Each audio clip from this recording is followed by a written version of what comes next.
First and foremost, thank you all for your kind and very thoughtful comments. I had a blast reading through them. Secondly, welcome to the second part of my little vampire world building video and how modern vampires would struggle quite a bit. While of course, being seen as a dangerous monster and hunted down by society in a medieval or a medieval fantasy setting would be a bit of a disadvantage, to be honest.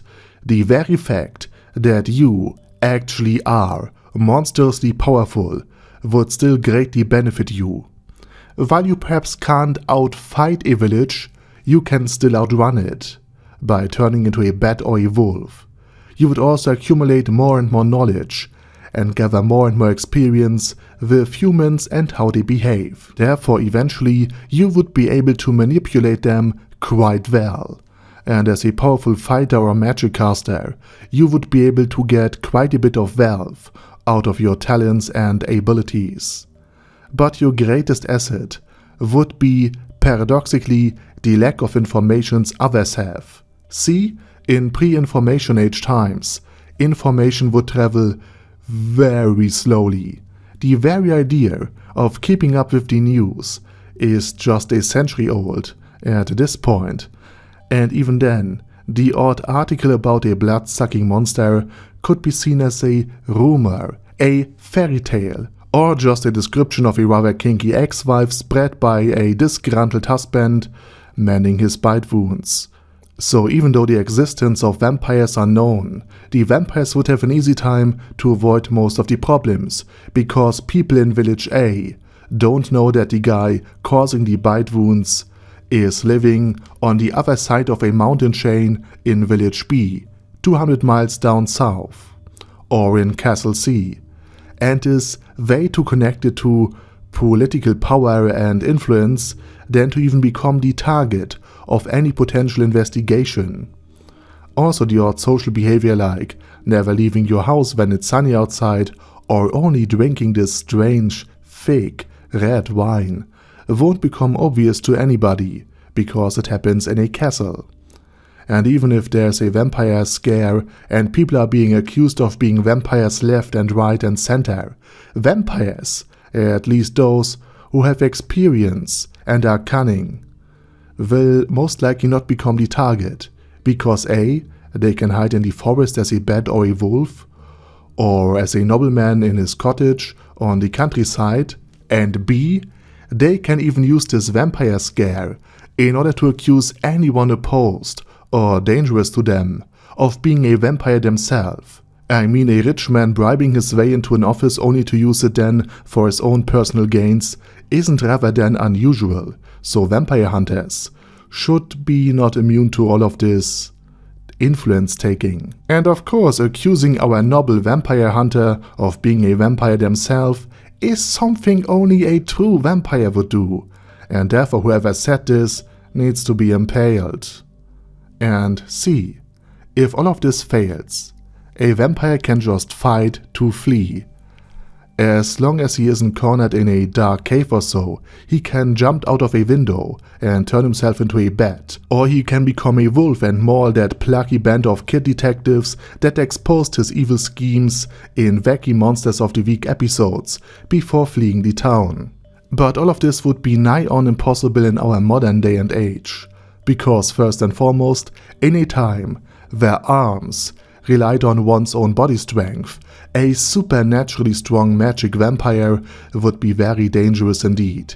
He could wield weapons with a bigger reach, or turn a rock into essentially a bullet if he throws it hard enough. And even in a setting with magic, vampires are almost always described as powerful mages, so they would be able to at least counter a fireball spell or two before being roasted alive. But in our world, so the United States, if we go by alien movie logic, the flamethrowers are not even seen as a weapon, but as mere tools in the majority of US states. And remember, the United States is a place where more guns than people exist. And if the civilian population is better armed than the military of 100 smaller nations, feeding on the population even on the countryside in a remote village while the odd attempt here and there might be successful, would ultimately end with the vampire's own end or immobilization. Now I know what you're thinking. Lead does not immobilize vampires, and you are technically correct. The best kind of correct. A single bullet won't do much, but let's just say a couple hundred rounds might stop a vampire pretty effectively, even if it is just because of the weight in his body. And as for turning into a bat and flying away, let's just say that the highest number of planes is owned by the US Air Force, and that the second biggest number of planes is owned by the US Navy. But my point is, even without the US military, you would probably see headlines like "Florida man accidentally neutralizes vampire" while trying to stop pet crocodile being eaten by pet snake. So in this environment, where brute force would lead to a quick end, the vampire would either have to go to the rest of the world and, let's say, prey on people in remote villages or something like that, because the vampire in question refuses to abandon the old ways where he ruled over his flock of scared villagers, or, and this is probably the smarter move, come out as a vampire and, for example, become a vampire influencer, unironically living in Romania, describing the life of a vampire, that of course the evil vampires were all killed long ago by this brave, heroic vampire hunter known as Vlad the Impaler, and so on and so forth. You know, reassure the population that you are no threat to them, but something awesome, a curiosity. I mean, this would be surprisingly viable. I mean, after all, Romania has a very high average internet speed. And let's say a vampire reacting to the Twilight movies would be hilarious. So just preemptively putting yourself out in the open and using your wealth in order to buy public favor, or at least the favor of public officials, would be achievable by just using money and your skills of manipulation. And remember, it's not corruption if you line the pockets of politicians in exchange for favors. It's called lobbying, and it's art. And the reason why vampires should, in my opinion, stop hiding is because there is no way, other than at the very end of the world, where vampires could live undiscovered.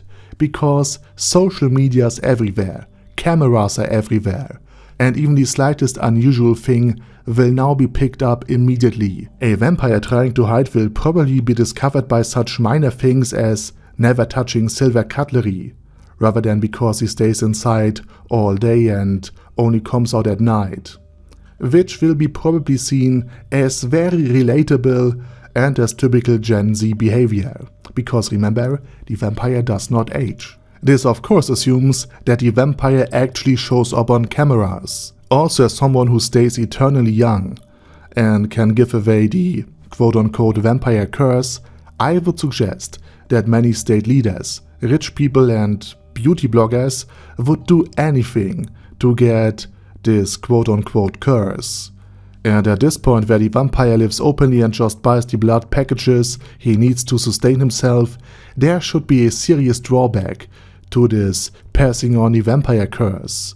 Or everybody would eventually try to become a vampire, and then they all would starve to death because there are no longer any humans around to sustain them. Maybe a vampire can only create another vampire every 100, 500 or 1000 years. Or maybe only one vampire can create 2 other vampires before he himself will fade into the darkness or something like that. You know, 1 for each fang.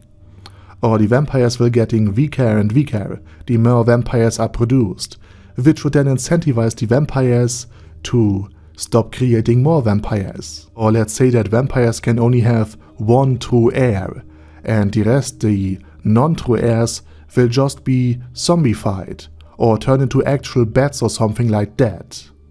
You know, there needs to be a limiter on this curse.